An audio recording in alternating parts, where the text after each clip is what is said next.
So we're train bound for SacAnime right now. Got our panel tomorrow. This time tomorrow we'll be getting off the stage because our show will be done. We're going to the panel, Efren? Yes, we are. We're going to the panel. Super excited. Super excited. This is happening. This is happening. Finally. There's a thing. So Michael over here has swooped in like the Green Ranger at the last minute and whipped out his Dragon Zord so we can beat this monster. The guy who was supposed to be turning up my laptop fell through, and the guy who was supposed to be filming our panel flaked. So Mike is stepping in with his computer and his camera eye skills to save the day, much like Tommy would have. Look at that. That's beautiful too, all those birds.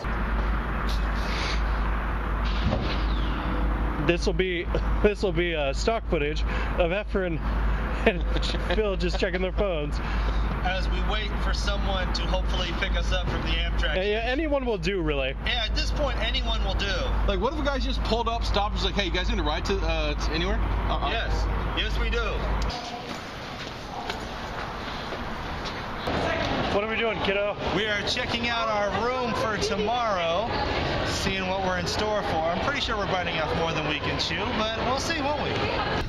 We're getting directions to the Best Buy because we have to buy some adapters to connect Mike's MacBook Pro to the projector at the panel room. Oh, that's what.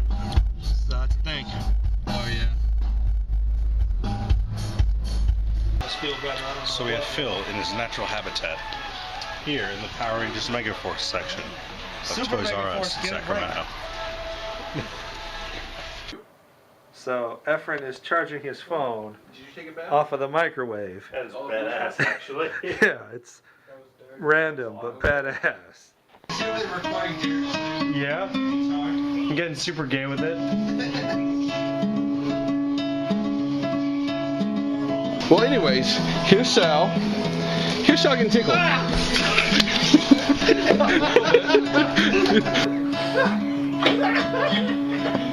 Oh my god! It's like a seizure! Michael just escaped for that.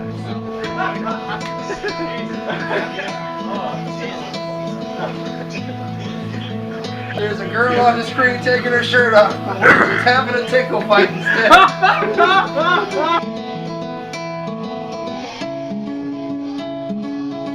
There is nothing gay about three grown men cuddling on a bed having a tickle fight, okay?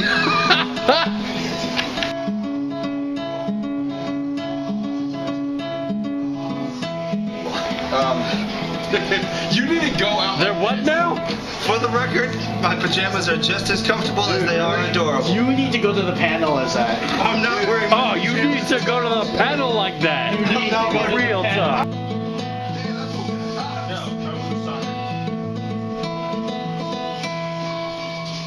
What's hot? What's hot?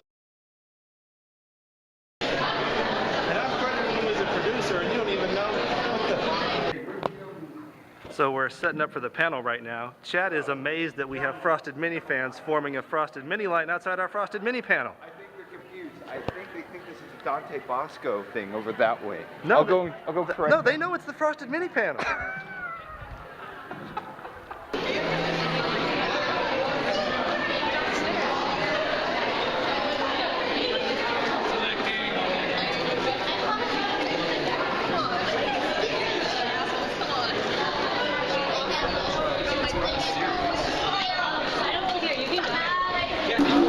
Huh? Are there more people? I'm afraid to look. I don't know, I'm not looking anyway. I was just like,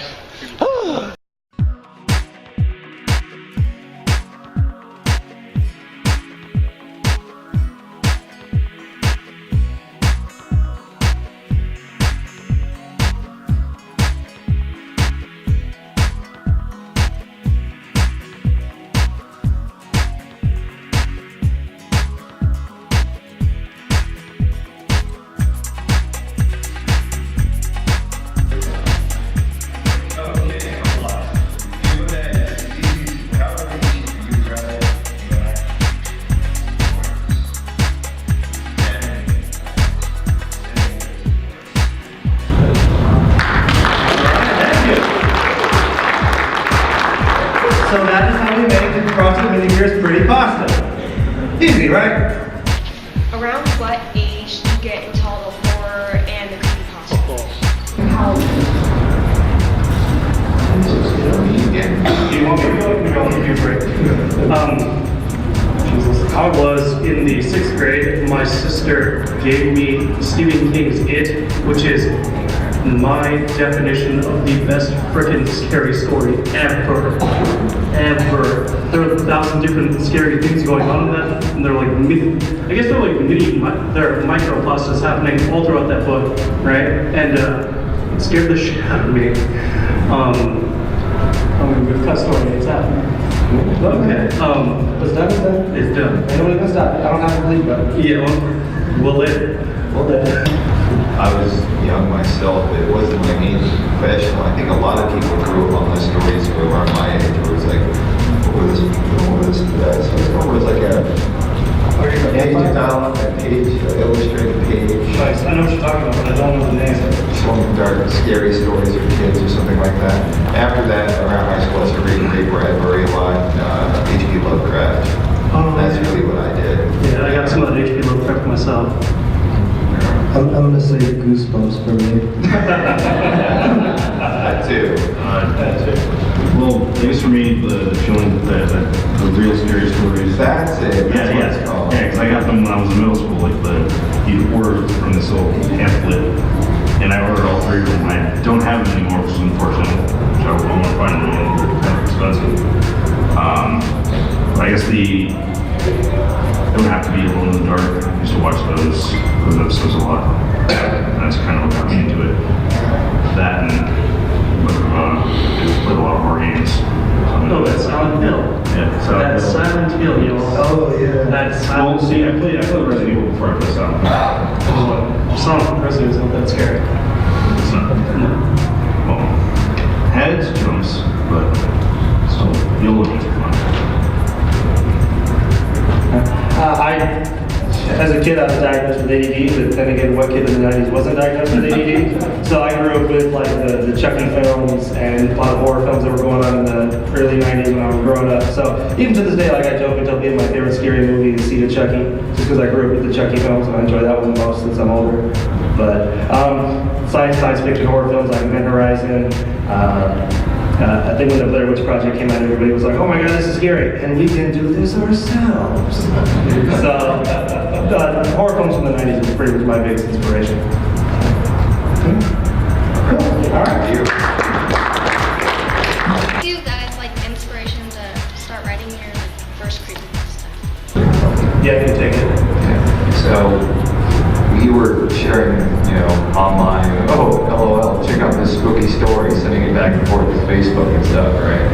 And he goes and says, hey, you got writing chops, you should write some of these. And I went, I think I do. And then I went and talked with Phil. I said, you think you could make one of these things? I sent him a bunch of Mr. Creepypasta, Creepypasta New Year. The little Fears. fears. Yeah, he sent me a lot of little fears. And then he said, I think I could make one of these. And then kind of spiraled from there. Onto you. He said, oh my god, can I do this? And I enforced it. I was like, hey, you can totally do this. Why not? Who cares? Just try it out and see if you're good at it, And he did. And then he sent me her friend at the Ganges. And then, I gave him notes, and I didn't listen to them, of course, because he never does. But that's his business. And then we got together one day, and then Carlos just recorded it. Yeah. Nothing meant. No problem.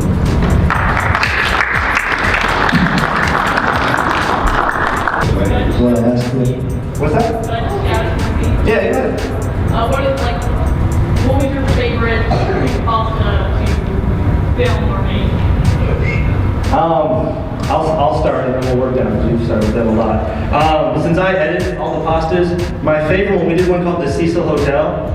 And that one's my personal favorite because I literally had to pull it out of thin air. We recorded it and for weeks and months I was asking the chat, so what do you want to do for the visuals for this since you wrote it? I don't know, man, just come up with something, whatever you want. And I out of thin air, I'm just like, well, here's the security footage from, you know, the chick in the elevator, and here's the news report. I can do something with these and come together, and the way I did it together came out freaking awesome. And I'm like, wow, I faked it till I made it. All right, cool. And then the fact that it's been one of our more popular pastas and everyone seems to enjoy it, I'm just like dusting off the shoulder. So mine is Cecil Hotel. Mine would have to be the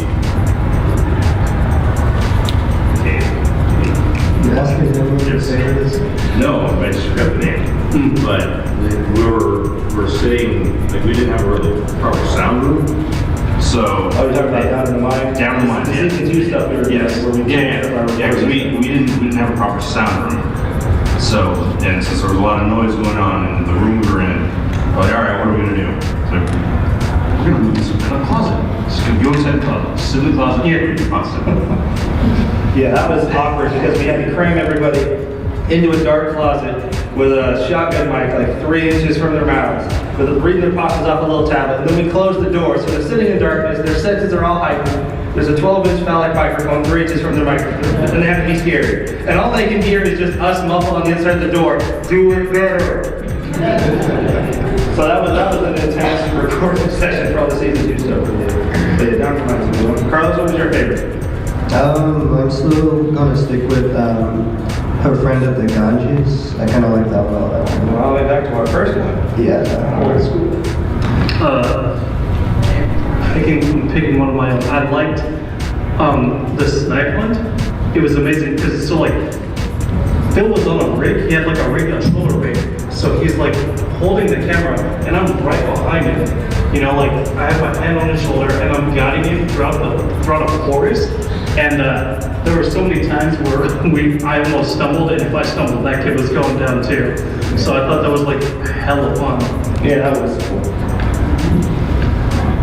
One that I like the best, when you actually get it done, is one for your imaginary friend pasta. That one where it's basically you're shot from the perspective of a little boy following his imaginary friend in the forest. And really, it's just me, you know, crazy dancer leg running through the forest and just trying to like not quite see him. It's very visually pleasing. Yeah, because what happened is very fun. Yeah, we're gonna finish that for season 2. I threw a shot of it in the music video. Yeah, so. But yeah, it's just you walking through the woods with me chasing you with the camera. Yeah, so it's very magical. So that'll be coming in season 2. Alright. I know you said you believe in ghosts. Yeah. Including you. Do you guys have anything from your childhood that just utterly scared the crap out of you? Yes. Be it paranormal or just you happen to see a shadow and for some reason it scarred your mind. Mine's certainly long. Let's do it. Yeah, go off about this and just point it at me, I guess. So my dad owns the Outhouse Hotel in Santa Cruz, and I took a friend down there when we were 12, and was getting the 2-cent tour. You know, it's a really small hotel, and I took him up to where we were gonna sleep, and then he's like, "Oh man, I gotta go pee." So he went to go pee, and he was in there for like 2 minutes, and you know, you don't really think anything of it. It's only 2 minutes, and then he comes out, and as he's coming out, he stops, you know, full stop, tilts his head like this, stares at me, and then he walks in front of me. So I'm on the bed. He's up, you know, he's way tall. He's the tallest person I know. And I'm staring up at him, and then he starts to move his hands around my neck, and then like I freak out and like move away, and then I punch him as I'm like moving away, and he's like, "Oh, what? I'm like, you just tried to choke me," you know, and then and that's not where the story ends, guys.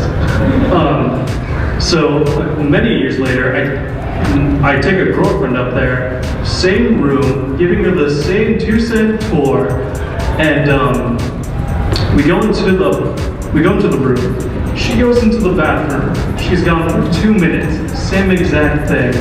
Comes back out, and she full stops out of the door, looks at me, and I'm like, oh shit. And then she comes and she's in front of me, and then she starts to put her hands around my neck, and I'm letting her get a lot closer, because I'm not about to punch my girlfriend. And I've asked both of them if they were, you know, BSing me, and my friend is like, oh no, I have no idea what you're talking about. No idea. And every year I see him, I'm like, hey, so you joking about that thing yet? You gonna admit it? He's like, nope, still not real, don't know what you're talking about. And then I've talked to my ex. She's my ex, you know. At the time she was my girlfriend, now she's my ex. I talked to her, she's like, I have no idea what you're talking about. And I'm like, okay, so that was real, I guess. And that was horrifying. And there are way more, I have way more stories, but we're not gonna do that. Yeah. I like how you didn't tell us the hotel was haunted before we stayed at the hotel to film that short film. Oh, yeah, it was cool. Yeah, you did it. Yeah. Alright, well, I guess that's our time. Thank you guys for coming out to the Frosted Mini Channel. We'll see you guys later. Thanks guys for coming out here. Yeah, so we go, guys.